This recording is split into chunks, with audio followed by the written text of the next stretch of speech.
En primer lugar, un gusto saludar al ingeniero Ignacio González Lam, en deporte Nacho González, salesianos ambos. Eso también, esa combinación y esa coincidencia también para mí es motivo de orgullo, incluso que mis hijos, hablando de Francia y Edson, pasaron por esas aulas salesianas. Nacho, al saludarle y darle la bienvenida acá a Contacto Deportivo, a grandes rasgos, ahí en ese campo de cemento fue donde comenzaron parte de sus movimientos futbolísticos, y además de, no sé si llegó a jugar con el propio Juventud Salesiana o arrancó desde las inferiores de Municipal. Así que a grandes rasgos, cuéntenos ese despegue del Nacho González, que luego se convirtió en profesional en una de las ingenierías diversas que hay. Gusto saludarlo. Igualmente, Gustavo, muy buenas noches y muy buenas noches a toda la audiencia. Efectivamente, yo estudié en el Colegio Salesiano Don Bosco, mi preprimaria, primaria, básicos y el bachillerato. Y el colegio se caracterizó siempre por ser muy deportista y sobre todo le daba mucho auge al fútbol porque habían varios sacerdotes españoles y como tales, pues fanáticos también del fútbol. Uno de ellos, recuerdo que aún no era sacerdote y le decíamos el señor Marcos Mellado.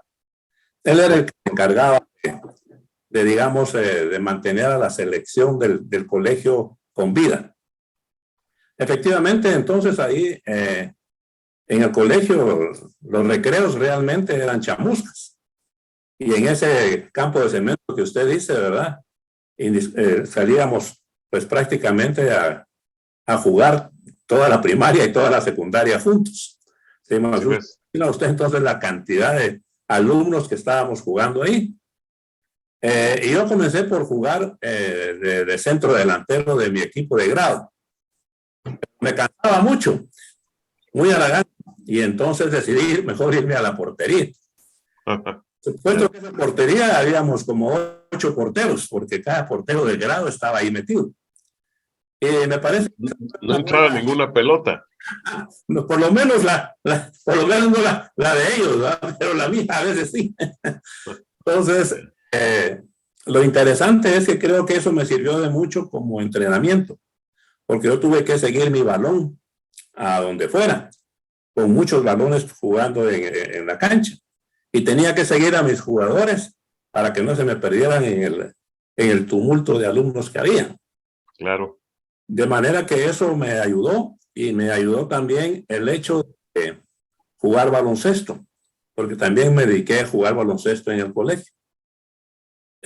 También me ayudó mucho la jornada doble que había en aquel entonces de 8 a 12 y de 2 a 4, porque yo no iba a almorzar a mi casa, sino que me quedaba en el colegio, porque quedaba un poco retirada a mi casa.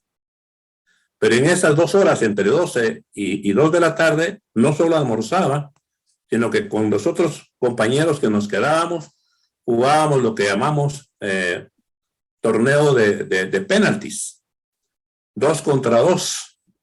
Y entonces también ahí me ayudó muchísimo el estar practicando los penaltis. Bajo esas circunstancias, pues lógicamente a mí me llamó ya más la atención la portería, y ya me quedé como portero y de mi equipo de grado. En el colegio había un campeonato interaulas, y en ese campeonato interaulas entonces jugamos entre todos los grados. Yo fui entonces el portero de mi grado, desde el 3er grado hasta el 5º de secundaria.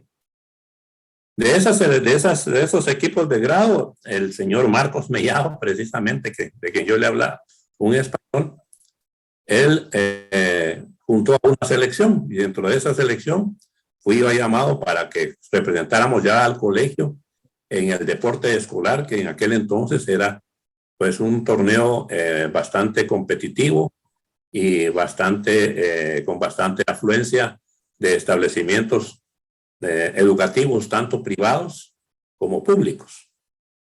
Y ahí entonces comenzó a gustarme más entonces de la etapa del fútbol. Y también ahí se integró otro equipo adicional, que fue el Juventud Salesiana. pero este ya era un equipo que se inscribió en la liga, en la Federación Nacional, y jugábamos en el campo de Marte. En ese entonces, jugando en el campo de Marte, venía precisamente, estuve escuchando hace unos momentos a David en la conversación que tuvo con usted, y venía la selección, venían los primeros juegos nacionales en Guatemala, y había que juntar a la selección del departamento de Guatemala. Se integró esta selección, pero en aquel entonces don Hernán Hidalgo, no sé si usted lo recuerda. Claro, hasta una liga y con su nombre. Exactamente, ¿verdad? Que era quien captaba talentos y andaba por todas las canchas del país, de la ciudad de Guatemala, buscando talentos. Él fue el encargado de armar esta selección, la selección nacional para los Juegos Nacionales. Perdón, la departamental para los Juegos Nacionales. Y ahí entonces es que ingresamos a esa selección con una anécdota simpática, porque como era un torneo juvenil, la edad era de 17 años. Y habíamos 4 o 5 arqueros preseleccionados. Al final quedamos 4, y de entre esos 4, al final quedaron 3. Y no quedaron 3 porque yo no quedé en esa selección. Y no quedé sencillamente porque habían otros 3 arqueros trabajando. Usted mencionó a Denis Duarte, ¿verdad? Ya en la conversación con David, ¿verdad? Estaba Rolando Ramírez, también el negro, ¿verdad? Y había otro arquero. ¿Y cuál fue mi susto? Que cuando sentí, me vino una nota de la federación en que había sido seleccionado porque uno de los porteros se pasaba de la edad. Y entonces ingresé yo a la selección y fuimos a esa selección departamental y fuimos campeones. El portero titular fue Denis Duarte. Pero esta misma selección se estaba preparando entonces para el torneo, digamos, de Panamá, el primer campeonato juvenil. Norseca juvenil.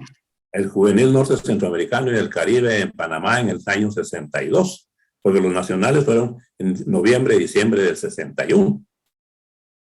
Y nuevamente estábamos ahí pendientes de participar, y resulta que al final, cuando se armó la selección, yo ya me había inscrito en la Universidad de San Carlos para seguir la ingeniería civil, porque aún no existía la ingeniería mecánica electricista, que al fin fue la carrera que concluí.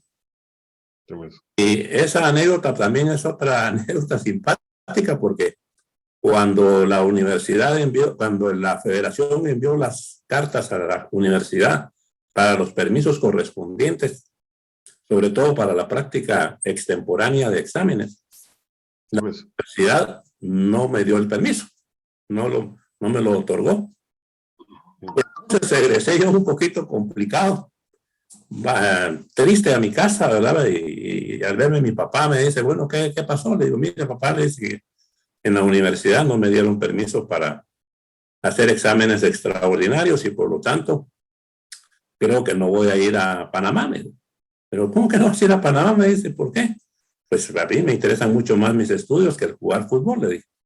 Y siempre ha sido así, ¿verdad? Siempre he puesto yo mi carrera por, digamos, antes de cualquier otra actividad. Y claro. Sí, le digo, no. Entonces me dice, mira, nosotros aquí, yo primero tengo la idea de que viajar es vivir, me dice. A Panamá no te puedo ni mandar a El Salvador, mucho menos te voy a poder mandar a Panamá por mis propios recursos. Segundo, ¿cuántos años tenés? Bueno, tengo 17 años. ¿Cuántos años son de la carrera? Bueno, son 5 años y sigo nada más una especialidad, y si sigo 2, son 6 años. Bueno, te vas a graduar entonces a los 23 años. ¿Sí? Los 23 años estás bien patojo para graduarte. Pero te puedes graduar a los 24, me dijo. ¿Sí ves? Te puedes graduar a los 24 que todavía estarás bien. Y otra circunstancia es que lo que vas a ir a aprender en estos viajes que vas a hacer y en el fútbol, ninguna universidad te lo va a enseñar, ni te va a dar la oportunidad de convivir con personas de todo estrato social. Así que andate, si querés, perdés el semestre. Buena filosofía, ¿eh? Porque me gradué hasta los 26. Porque después vinieron las selecciones nacionales, vinieron los Juegos Olímpicos, y entonces a mí ya no me importaba mucho si me daban o no me daban permiso en la universidad. Yo me iba bajo el respaldo de mi papá, y así fue como, digamos, llegué a la selección de Panamá, en donde solo había jugado un partido de fogueo, porque el titular en ese entonces seguía siendo Denis Duarte. Pero como bien también decía David cuando comentó el caso de Denis, en el bus, un poco extrovertido, y entonces él siempre andaba a la par de don Lorenzo, se sentaba a la par de don Lorenzo en cualquier bus en donde viajáramos. Y también no tenía que le dijera yo la estima de todos los muchachos, ¿verdad? Precisamente por esa cercanía al entrenador y el bullying de Culebra y que estás haciendo y todo lo demás. Pues en el partido inaugural de Guatemala-Panamá, en Panamá, íbamos precisamente en el bus, y don Lorenzo dice, bueno, vamos a levantar un poco el ánimo, vamos a cantar el himno. Y todos comenzamos a cantar el himno, excepto Denis, que iba a la par de él. Y él se da cuenta, lógicamente, ¿verdad? Y le dice, mira, Denis, canta. No canto, le dijo el otro. Bueno, que mira que están todos tus amigos ahí. No canto, le. Y así, o cantas o te bajo. No canto, le dijo. Y le dijo entonces, le dijo don Lorenzo al piloto, deténgase. Y lo bajó del autobús. Es decir, la versión que dio David no es la correcta en cuanto a que David dijo que había sido en el camerín. Pero no, fue muy estricto desde el bus, y le dijo, deténgase y te bajas. Y lo bajó. Por supuesto que a mí se me desfundó el asiento donde iba. Tenía que estar de titular, y efectivamente entré de titular con la buena suerte y la bendición de Dios de que jugué un gran partido, tanto así que don Lorenzo ya no me sentó y jugué todo el campeonato. Todo el campeonato. De ahí salieron subcampeones detrás de México. Así es, efectivamente, habíamos empatado con Costa Rica, y precisamente por eso es que nosotros no perdimos un solo partido. Sí, México solo empató con nosotros, y fue que ellos fueron precisamente los campeones. Y sí, efectivamente nos trajimos unos 8 trofeos de A, el de disciplina y el de algunos jugadores en las posiciones en las que jugaban. Y tan buena fue esa selección que don Lorenzo se llevó casi a la mayoría al municipal. Sí, pues. Quedaron los Torres y David Stokes. Y los Cremas. Que se fueron a los Cremas. Sí, pues. Y hablando de eso, Nacho, siempre en síntesis, porque usted es un libro abierto, así tipo Biblia, así de bastantes páginas. ¿Qué es lo que recuerda más gratamente Municipal? Porque, por ejemplo, ahí fueron campeones de la temporada 63-64, quitándole con Luis Gilberto el título a Shela. Y bueno, en el fútbol uno tiene muchas satisfacciones, ¿verdad? Discutiblemente las satisfacciones, no solo en la selección, sino que en otros equipos en los que participé, como Saprissa, Universidad, Tipografía. Municipal es el de los más gratos recuerdos, porque es donde jugué casi una década, casi 10 años con Municipal, ¿verdad? Claro. Y realmente los campeonatos fueron interesantes, fueron muy emotivos, fueron de mucha felicidad y alegría, pero el partido que no se me olvida fue el primer partido que jugamos contra Comunicaciones, el que le ganamos 3-2, después que Municipal tenía como 5 años de no ganarle a los Cremas. Un 3-2. En donde yo le paré un penalti a Tintan Peña. Entonces, ganamos ese partido, y realmente pues fue eufórico, porque el Municipal tenía rato de no ganarle a Comunicaciones. Me parece que fue un momento. Y eran tiempos aquellos en que eran 2 clásicos por año.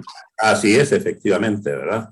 Eso fue uno, y de ahí todos los partidos fueron emocionantes. Entonces, digamos, partidos contra los cremas que se llenaban, los partidos internacionales que se llenaban, cosa que ahora pues es muy difícil ver un estadio tan lleno como en aquel momento, ¿verdad? Pero Sí. Habiendo menos gente, los llenos eran comunes. exacto. Algo así, ¿verdad? Pues, Nacho, usted también tuvo una actuación distinguida saliendo campeón centroamericano con la U. Así es, también bueno, lo que sucede es que muchos de los compañeros que jugábamos en la Liga Mayor, pues tuvimos la suerte y digamos, el buen deseo de ser también algo más que futbolistas. Claro. Y éramos universitarios. De manera que cuando se vino ese primer torneo centroamericano universitario, realmente la selección de Guatemala de la universidad era la selección mayor, ¿verdad? Totalmente. Y Roberto Zúñiga estaba ahí, ¿verdad? Exactamente, sí, ¿verdad? Y fuimos campeones y lógicamente imparables casi porque éramos la selección nacional, ¿verdad? Claro. Yo me recuerdo incluso de una carátula de la revista Estadio de aquel tiempo, donde estaba usted estirada así completa y era doble página. ¿Se recuerda esa? Bueno, me recuerdo de muchas, claro que sí. Ah, bueno. Yo usaba mi sudadero negro todavía. Y estaba la camiseta. Siempre usé la camisola de Municipal debajo de mi sudadero, ¿verdad? De manera que el cuello de mi... O sea, rojo de por vida. De por vida, así es, ¿verdad? Aún con el Barça. ¿Sí ves? Ah, bueno, siguió la ruta por ahí entonces. Así es, ¿verdad? Y hablando ya que tocó esa tecla de 5 letras de Barça, ¿qué piensa del actual Barça de Xavi? Bueno, yo creo que Xavi le ha estado dando, bueno, inicialmente Xavi no entró con una gran, que le dijera yo, esperanza tal vez de parte de los jugadores y de la afición, pero creo que ha hecho un buen trabajo. Ya ha tenido algunas dificultades, ¿verdad? Claro. Pero creo que está haciendo un buen trabajo y creo que va a salir adelante. Yo espero que sean campeones nuevamente. Y ahora esto de la fecha FIFA, que muchos hablan del virus FIFA, lo llenó de lesionados, ¿ya se dio cuenta? Sí. Bueno, es que esta pandemia, olvídese, ¿verdad? Le ha pegado a todo el mundo por todos lados, ¿verdad? Y ha hecho que algunos equipos tengan a sus mejores jugadores o estrellas inhabilitados por cierto periodo, precisamente por esta pandemia. Menos mal que es por la pandemia y no por el virus del mono, ¿eh? Desde luego. Y volviendo un poco a usted en lo personal, a nivel local, ¿cuál considera usted, si no es uno, pues ponga tres de los jugadores de mejor calidad que usted enfrentó siendo jugadores nacionales que tuvo enfrente como rivales? Bueno, mire, habían varios, ¿verdad? Porque, digamos, teníamos a un Tintán Peña, por ejemplo. Claro. ¿Verdad? Teníamos también a este muchacho de Shela, que era el centro delantero. Chávez, no era Chávez. Arjona. Haroldo Juárez Arjona. Juárez Arjona, ¿verdad? Y teníamos también a otros grandes jugadores como, tal vez no eran delanteros, pero jugaban muy bien, como el Grillo Roldán, por ejemplo, en Aurora, o el mismo Tomás Gamboa de Escuintla, un artillero que hacía goles porque tenía una patada de mula realmente, ¿verdad? Potentísimo. Igual que Edgar Chapón, ¿verdad? Pateaban fuerte. Pues más o menos por ahí, ¿verdad? Claro. Y de colegas, porque usted tuvo la oportunidad de juntarse ahí, por ejemplo, con Héctor Bolaños, con Rodolfo García, que todavía estuvo con Rolando Moreno Calvo. ¿Cómo fue la relación con ellos? Así, a título resumen. Bueno, mire, cuando yo entré a Municipal estaba el gran Svich, ¿verdad? Un hombre como de dos. El gigante, Darío Svich. Jugando con Municipal, y también estaba el doctor Rolando Moreno Calvo. De manera que empecé ahí de tercer arquero. Por circunstancias de don Lorenzo, que era el entrenador, el Svich se fue y nos quedamos solamente con el doctor y yo jugando. Pero el doctor solamente jugó un año más porque justamente en ese año se graduó y él se retiró porque por su profesión el riesgo de lastimarse las manos en una posición como de arquero eran muy altas. Y entonces el fútbol, y así es como yo ingreso entonces al primer equipo. Gracias, no tanto a don Lorenzo, sino que a don Carlos Dávila, que se quedó en lugar de él cuando don Lorenzo se retiró del Municipal. Don Lorenzo me veía a mí muy joven todavía y no me daba la oportunidad hasta que... Se consideraba muy pichón todavía, aunque alto. Así es, imagínese, ¿verdad? Hasta que entró don Carlos Dávila y fue quien me dio la oportunidad para comenzar a jugar con Municipal en la Liga Mayor, y los partidos con que inicié, que fue con el Olimpia del Paraguay, que a pesar de haber perdido, las críticas fueron muy positivas hacia mi persona, y de ahí ya no me sentaron, pues que seguí jugando. A los pocos tiempos apareció Colocho Bolaños en Municipal y apareció Nixon García.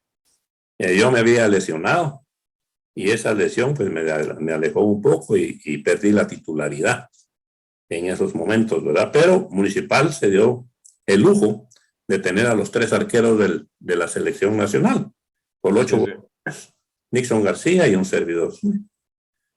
De manera que cuando regresé ya nuevamente a mis actividades y que continuamos, yo digo que era demasiado lujo para Municipal. Y los 3 arqueros entramos a hablar con la junta directiva de que no podíamos estar los 3 ahí. Y entonces el club municipal decidió darle de baja o darle la oportunidad para que fuera otro equipo al Colocho Bolaños. Y fue cuando comenzamos a jugar un partido Nixon, un partido yo, un partido Nixon y un partido yo. Pero tampoco eso nos satisfizo a ambos. Sí. De que al final del torneo volvimos a entrar a la junta directiva y dijimos, bueno, aquí alguno de los dos se tiene que ir. Nixon tenía ya ofertas de parte de Comunicaciones y yo tenía unas ofertas de Municipal y de Aurora. Sí. El club decidió darle vía libre a Nixon, y es así entonces como me vuelvo a quedar yo en Municipal y Nixon se va a Comunicaciones. Con Colocho una gran amistad se fuera de los campos, ¿verdad? Y con Nixon mucho más, somos compadres. Yo soy padrino de una de sus hijas.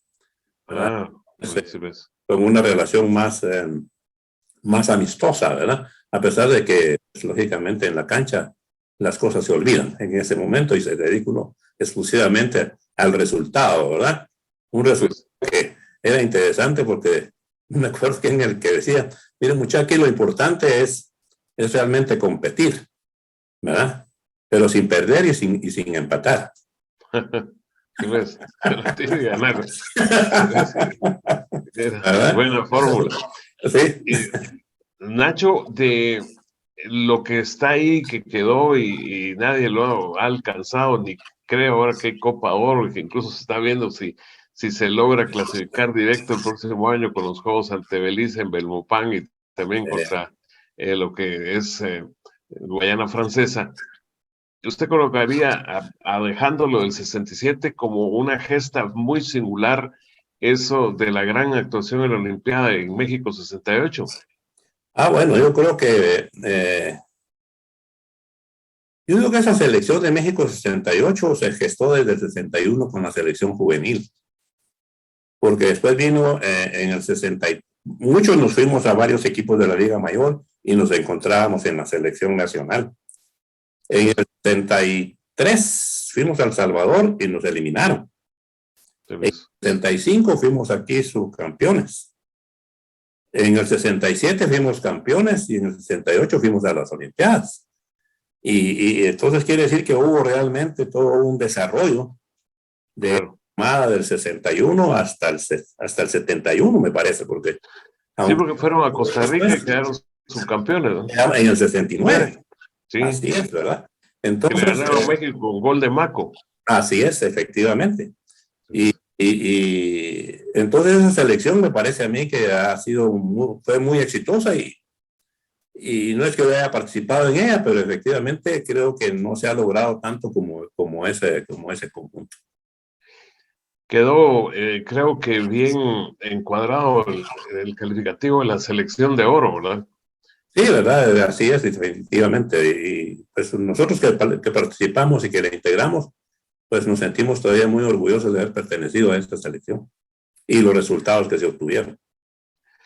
Hay frases ahí, Nacho, que dice, bueno, que los tiempos cambian y a veces no para bien, etcétera. ¿Usted ha podido de alguna manera darle el seguimiento hasta desembocar con lo que acaba de pasar de los dos juegos de fogueo y en sí cómo está actualmente el fútbol de Guatemala? ¿O ya lo ve o lo sigue muy a la distancia? Bueno, a pesar de que lo sigo muy a la distancia, siempre me informo de lo que está sucediendo, porque siempre no habrá alguien más en la calle que me diga, mira, ¿y qué pasa del municipal? ¿Y qué pasa?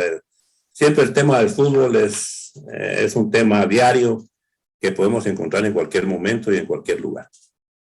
Yo creo que Guatemala realmente ha perdido calidad. Si comparamos desde esta selección de los 60 a esta fecha, creo yo que pongamos, por ejemplo, en nuestra época, el equipo a ganar era México. Estados Unidos y Canadá ni existían todavía como potencias futbolísticas. Claro. El segundo era Costa Rica. Y luego Salvador, Honduras, Panamá, Belice, etcétera, no teníamos mayores complicaciones. Usted compara ahora y Belice casi nos da por toda la cara, ¿verdad? Pues, y a ver si no nos elimina Guayana Francesa también. Nicaragua se nos pone ya a la par. Así es. Estados Unidos y Canadá, Costa Rica, etcétera, que ellos han evolucionado porque nosotros creo que nos hemos estancado. Y tal vez no nos hemos estancado, yo digo que hemos retrocedido. Sí, pues. Se puso la retanca sin control. Así es. No, incluso algo de lo que usted me ha mencionado y lo capta la gente es, apuntó en la misma charla de que la gran mayoría de jugadores estaban integrados en los equipos, después se juntaban en la selección. Ahora, por ejemplo, la selección que ganó el pase al Mundial de hace 11 años, hay que buscar con lupa quién está todavía integrado en algún equipo de Liga Mayor, y eso es porque no hay promoción de los que salen de las divisiones inferiores que existen, pero como que no existieran o que no los promueven. Bueno, eso es un caso. Pero poniéndonos ya en la parte final de la charla, Nacho, estamos a menos de 2 meses del Mundial. ¿Tiene usted favorito o favoritos para coronarse en Qatar? Yo le voy a la Argentina. Ahí estamos a la contra, sí. No, yo simpatizo desde niño por Brasil, pero Argentina ahora anda en un momento excepcional. Sí, definitivamente sí, yo le voy a la Argentina, ¿verdad? Y lástima que a pesar de tantos años se han perdido las oportunidades para que Guatemala realmente participe en un mundial, ¿verdad? Ya van 14. Realmente da tristeza para los que hemos jugado fútbol ese hecho, y no digamos para la afición que siempre con toda la emoción y la ilusión asiste a los estadios pensando en que esta vez se hará, y no te ha sido, dice la canción. ¿Y cómo ha tomado Nacho eso de Mundial tan cerca hasta de la Navidad, porque 18 de diciembre y 6 días después de la Nochebuena? Sí, bueno, lo que sucede es que me imagino que es por la situación climática, absolutamente. En Qatar, ¿verdad? Es decir, jugar ahí es como jugar en Escuintla o en Tiquizate, o posiblemente en Puerto Barrios, ¿verdad? Que uno salía realmente empapado de sudor sin haber movido un dedo. Sí. Tanto así que me imagino algunos estadios que tienen aire acondicionado. No sé, no lo he visto todavía, pero ese es el rumor que existe, ¿verdad? Y realmente tuvieron que mover la fecha precisamente por esas circunstancias, ¿verdad? Yo creo que los otros campeonatos mundiales van a regresar a los torneos de verano. Sí, esa es en la ruta, como se dice, la ruta a seguir.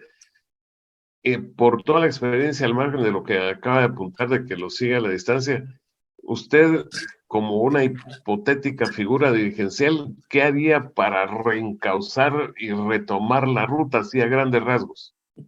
Bueno, mire, yo veo, analizando y reflexionando un poco sobre el fútbol, veo dos temas, dos ejes complicados.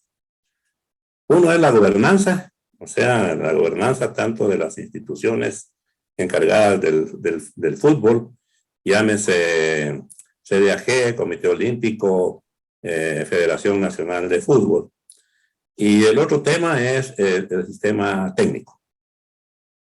En el sistema, digamos, de gobernanza, realmente se nos ha escapado un poco el tema de la interinstitucionalidad. Es decir, yo le comentaba a ustedes que yo salí del deporte escolar. Hoy el deporte escolar está nuevamente mal. Hubo un auge en los años más o menos 2007 al 2010, en donde Guatemala como país recupera su liderazgo en los torneos centroamericanos escolares. Y salen nuevamente figuras interesantes de esos ciclos. O sea, el deporte escolar es realmente una base para el desarrollo deportivo de nuestro país. ¿Por qué? Y más del fútbol, porque no existen, vamos a la parte técnica, no existe un proceso de desarrollo deportivo como tal, ¿verdad? Los equipos mayores no tienen ligas menores, ni les interesa, creo yo, ¿verdad? Y no saben de que para cosechar hay que sembrar. Si no sembramos menores, estamos perdidos. Hay un pensamiento que para ser un jugador o un deportista de alto rendimiento se necesitan 10,000 horas de entrenamiento o 10 años. Eso significa, y lo vemos con un Messi, que a los 17 años era ya un crack. ¿Sabes? Comenzó a los 10 años, a los 7 años, perdón. Sí, sí. Sí, aquí comenzamos a puras penas a los 12, ¿verdad? Entonces yo creo que en la parte dirigencial y la parte técnica son dos cosas que hay que ponerle atención muy sencillo, bajo un plan estratégico de desarrollo deportivo a largo plazo. A largo plazo. Muy bien.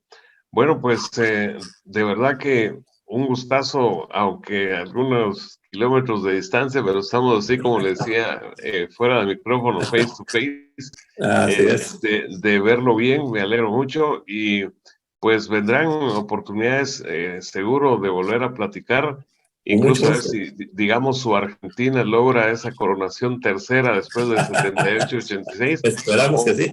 O mi simpatía por Brasil llega a un hexacampeonato, o se mete uno de chute, como se dice ahí, y nos deja a ambos con las manos vacías.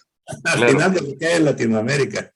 No, pero... Sí, ojalá. Sí, porque ya van 4 seguidas de europeos, ¿verdad? Así es, efectivamente. Desde Italia, pasando por España, siguiendo ahí directamente con Alemania y la barrida a Brasil allá en el 2014 y la de Francia. Así que esté bien, Nacho, gusto en saludarlo. Igualmente, Gustavo, sabe que siempre a la orden, güey. Y un saludo a todos sus radioescuchas.